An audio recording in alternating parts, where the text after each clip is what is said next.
Once, when I was 6 years old, I saw a magnificent picture in a book called True Stories from Nature about the primeval forest.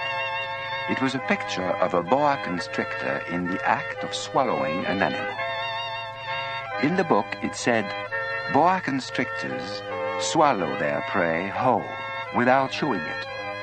After that, they are not able to move, and they sleep through the 6 months that they need for digestion. I pondered deeply then over the adventures of the jungle, and after some work with a colored pencil, I succeeded in making my first drawing. I showed my masterpiece to the grown-ups and asked them whether the drawing frightened them. But they answered, "Frightened? Why should anyone be frightened by a hat?" My drawing was not a picture of a hat. It was a picture of a boa constrictor digesting an elephant. But since the grown-ups were not able to understand it, I made another drawing. I drew the inside of the boa constrictor so that the grown-ups could see it clearly. They always need to have things explained. The grown-up's response this time was to advise me to lay aside my drawings of boa constrictors and devote myself instead to geography, history, arithmetic, and grammar. That is why, at the age of 6, I gave up what might have been a magnificent career as a painter. So then I chose another profession and learned to pilot airplanes. I have flown a little over all parts of the world, and it is true that geography has been very useful to me. At a glance, I can distinguish China from Arizona. If one gets lost in the night, such knowledge is valuable. In the course of this life, I have had a great many encounters with a great many people. I have lived a great deal among grown-ups. I have seen them intimately, close at hand, and that hasn't much improved my opinion of them. Whenever I met one of them, I tried the experiment of showing him my drawing number 1, which I have always kept. But whoever it was, he or she would always say, "That is a hat." Then I would never talk to that person about boa constrictors or primeval forests or stars. I would bring myself down to his level, and the grown-up would be greatly pleased to have met such a sensible man.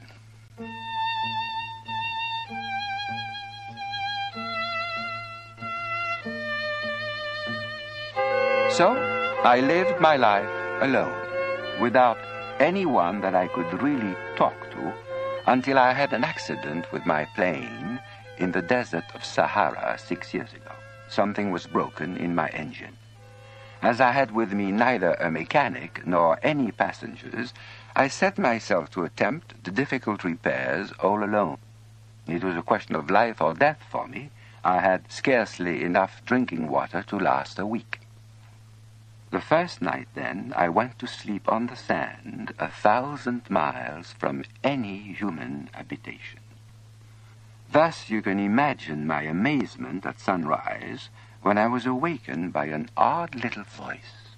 It said, "If you please, draw me a sheep." What? Draw me a sheep? I jumped to my feet. I blinked my eyes hard. I looked carefully all around me, and I saw a most extraordinary small person who stood there, examining me with great seriousness. Now I stared at this sudden apparition in astonishment. Now remember, I had crashed in the desert 1,000 miles from any inhabited region. Nothing about him gave any suggestion of a child lost in the middle of the desert 1,000 miles from any human habitation. When at last I was able to speak to him, I said to him, "But what are you doing here?" And in answer he repeated very slowly, "If you please, Draw me a sheep. Absurd as it might seem to me, 1,000 miles from any human habitation and in danger of death, I took out of my pocket a sheet of paper and my fountain pen, and I told the little chap that I did not know how to draw. He answered me, "That doesn't matter. Draw me a sheep." But I had never drawn a sheep, so I drew for him one of the 2 pictures I had drawn so often. It was that of the boa constrictor from the outside. And I was astounded to hear the little fellow greet it with, "No, no, no, no, I do not want an elephant inside a boa constrictor. A boa constrictor is a very dangerous creature. Where I live, everything is very small. What I need is a sheep. Draw me a sheep." So then I made a drawing. He looked at it carefully. Then he said, "This one is too old. I want a sheep that will live a long time." By this time my patience was exhausted because I was in a hurry to start taking my engine apart, so I tossed off the drawing and I threw out an explanation with it.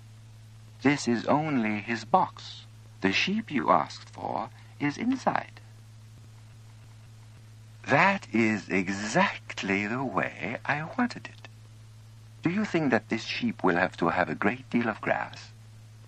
Why? Because where I live, everything is very small. "Oh, there will surely be enough grass for him," I said. "It is a very small sheep that I have given you." He bent his head over the drawing. "Not so small. Look, he's gone to sleep."